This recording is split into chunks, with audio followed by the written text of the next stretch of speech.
Bonjour à tous, on se retrouve dans une nouvelle vidéo et celle-ci ne va pas parler de moi, celle-ci va parler de Ottawa. T'as pas envie d'être dans la vidéo?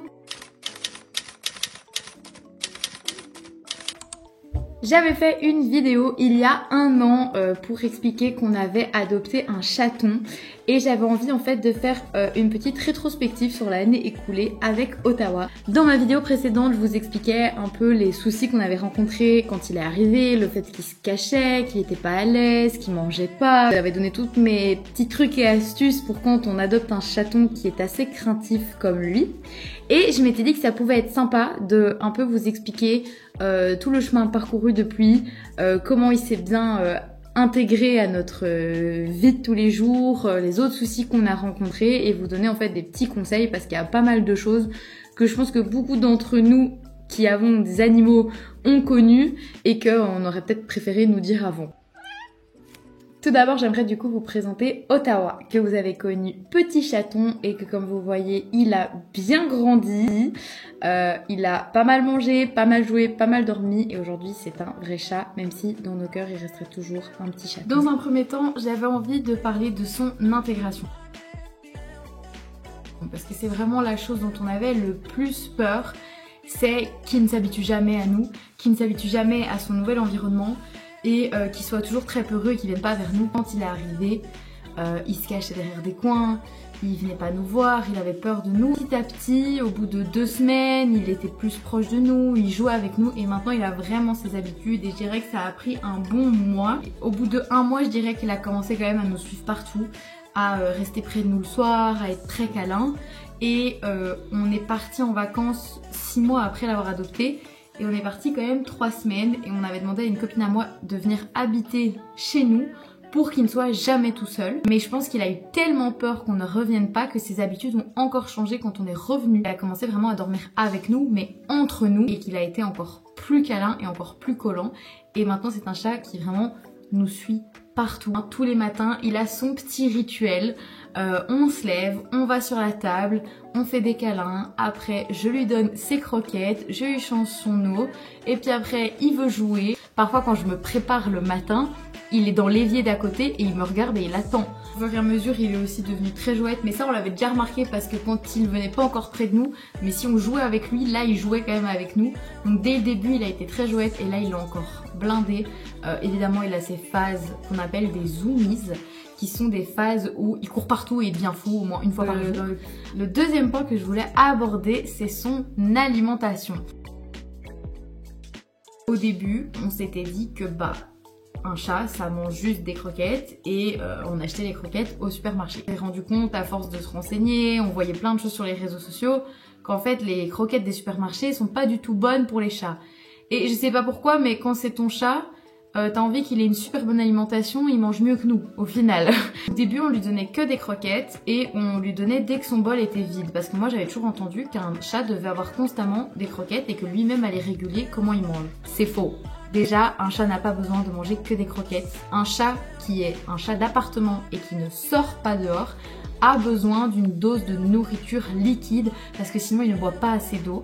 C'est connu que les chats ne boivent pas beaucoup d'eau. Il y en a même qui boivent pas du tout, c'est pour ça qu'il existe des fontaines, etc. pour essayer qu'ils boivent de l'eau. Et il faut savoir qu'un chat qui va dehors mange des animaux, des souris, etc. qui contiennent 80% d'eau. Et donc il mange de l'eau en fait. Nous, comme il ne sort pas, il faut absolument qu'il ait une partie de nourriture liquide pour qu'il ait assez d'eau. Mais ça c'est quelque chose qu'on a appris après 1 an en allant chez le vétérinaire. Sinon on ne le savait pas du tout. De plus, quand c'est un chat gourmand, il ne faut pas lui mettre des croquettes à volonté parce que nous, par exemple, il finit toujours sa gamelle. Donc en fait, on lui en remettait encore et encore. Il a commencé à prendre du poids. Il y a des gens qui ont commencé à nous dire qu'il était un peu gros. Et c'est là-dessus qu'on s'est dit qu'on allait faire attention. On a vu une différence par rapport à son poids quand on a commencé à lui donner un certain grammage. Donc en fait, on avait reçu un planning avec combien de grammes il mangeait par jour. Et les jours où il mangeait de la nourriture liquide, donc du pâté ou des filochés, il avait moins de croquettes et donc là on a commencé à vraiment grammer sa nourriture. On a vu sa perte de poids mais on trouvait ça dommage parce que les composants de cette nourriture là n'étaient pas 100% naturels, n'étaient pas forcément bio, n'étaient pas forcément sains et donc on s'est dit est-ce que c'est pas en fait une fausse bonne marque et là-dessus on a voulu tester une marque vraiment avec ingrédients naturels, sans sucre ajouté, etc. Quand je vous dis que ce chat mange plus sain que nous, c'est une réalité. Du coup, on a voulu tester une marque qui proposait des repas frais, avec des ingrédients naturels, sans sucre ajouté, etc. J'ai testé Edgar & Cooper. Ottawa aime la nourriture, mais la nourriture Edgar & Cooper, Ottawa l'adore. Même ses croquettes, il se rue dessus. Faut savoir que de base, quand c'est du pâté ou quoi, il adore. Tu lui dis le mot magique, il fonce dessus. Mais alors là, même ses croquettes, il les dégommait. Donc il était super fan. Tout ce qui était effiloché, il l'adorait. Cette marque m'a contactée pour que je teste les produits et que j'en fasse une vidéo. Et franchement, j'ai dit directement parce qu'au vu de comment Ottawa adore cette marque, j'étais super contente. Et j'ai vraiment vu la différence dans son comportement quand je lui sers à manger. Que autant il aime manger, autant cette marque-là, vraiment, il l'adore. Et en plus, je trouve que cette marque, du coup, est assez chouette parce qu'elle propose un large choix de goûts. J'ai jamais vu autant de goûts sur le site internet. Autant que ce soit en termes de goût de croquettes ou en goût de pâté, j'ai jamais vu autant de goûts. Votre chat est servi comme un roi. Ils ont aussi plein de bonbons et de gourmandises différentes.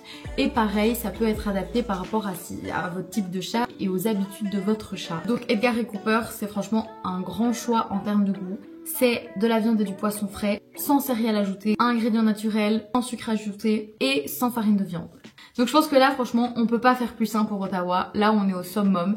Et ce que j'ai trouvé sympa, c'est qu'en termes de prix, ils sont même un peu moins chers que la première marque qu'on avait testée. Donc c'est pas forcément parce que c'est mieux que c'est plus cher, c'est hyper abordable. En parlant de prix, vous avez moins 20% avec mon code Noémie20 que je vous mets juste ici pour tous les nouveaux clients. Donc c'est quand même hyper intéressant.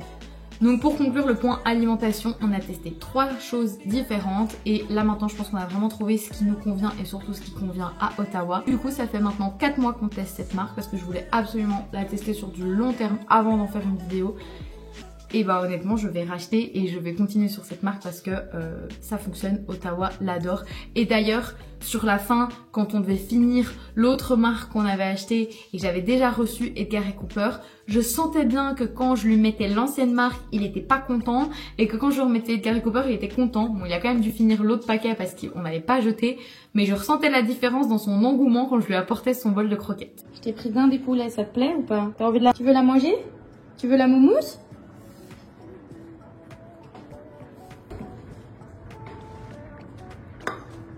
Non mais attends.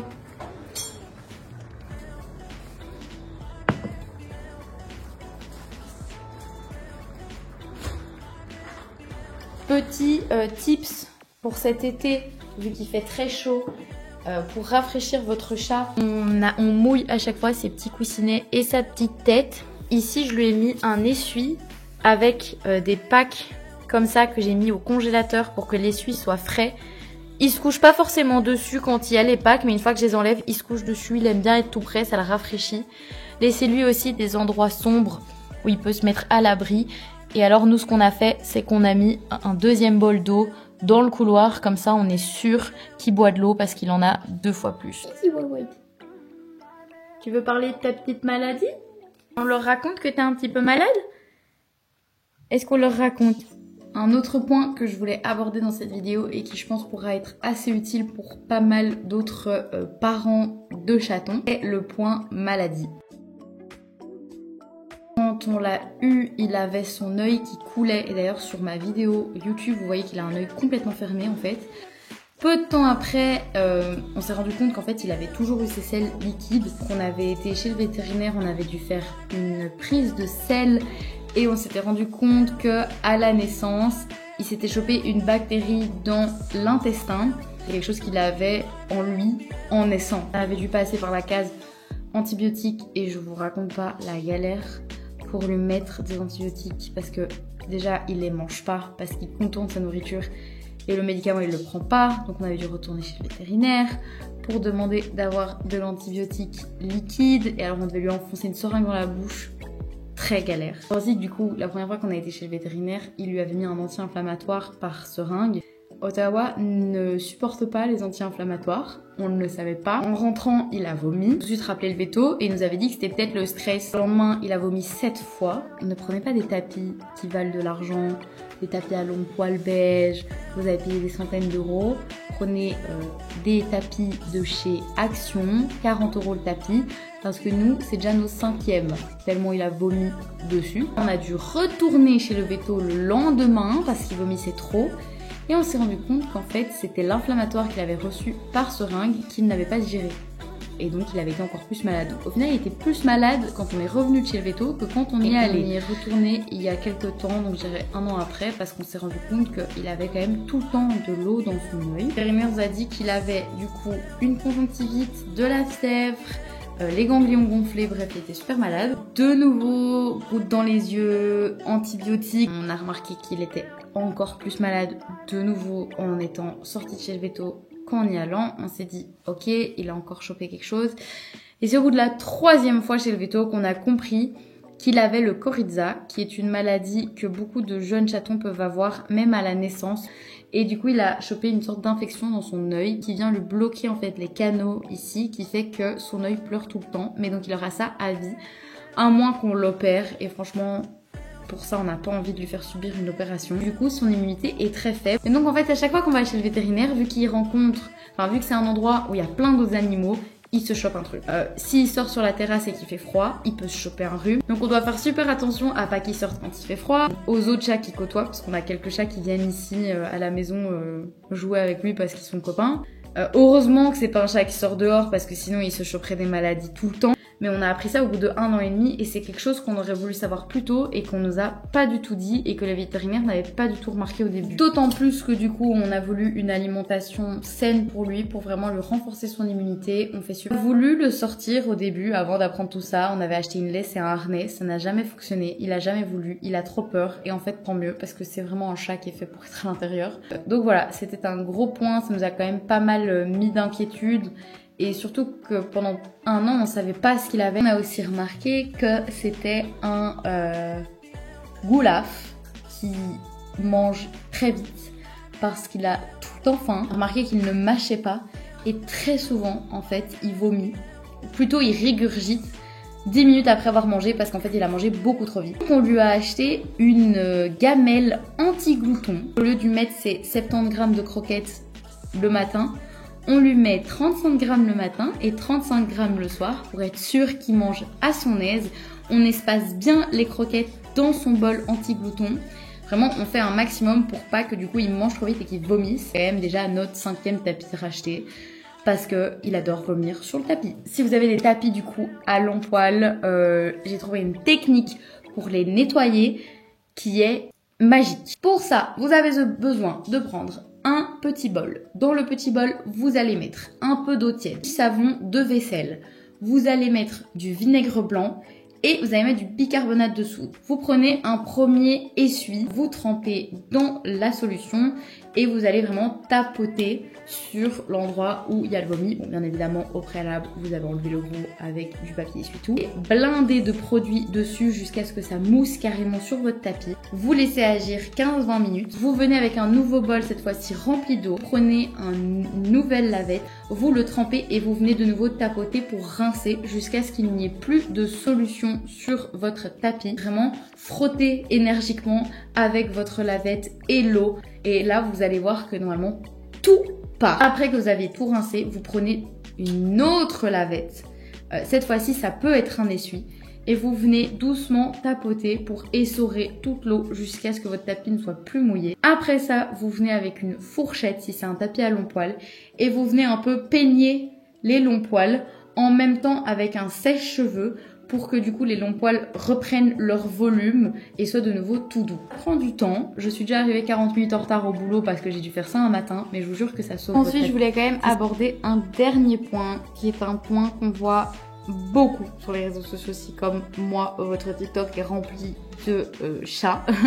Vous avez sûrement vu passer la team il faut 2 chats pour qu'ils ne s'ennuient pas. À un moment, comme on était quand même souvent partis, puis on a beaucoup d'activités, etc., je me suis dit, est-ce qu'il s'ennuie pas? Je l'ai vu une fois pleurer à la mort dans le couloir quand mon compagnon est parti. Je me suis dit, waouh, si lui, quand il part, il est déjà comme ça, si c'est nous deux qui partons, comment il doit être? Je voyais plein de vidéos de gens qui avaient des caméras de surveillance et qui montraient leur chat tout seul et après quand ils avaient acheté un deuxième chat. On a beaucoup hésité. Honnêtement, si j'avais pris un deuxième chat, ça aurait pas du tout été pour le plaisir d'avoir un deuxième chat parce que un seul chat me convient totalement et c'est déjà de l'attention et du travail.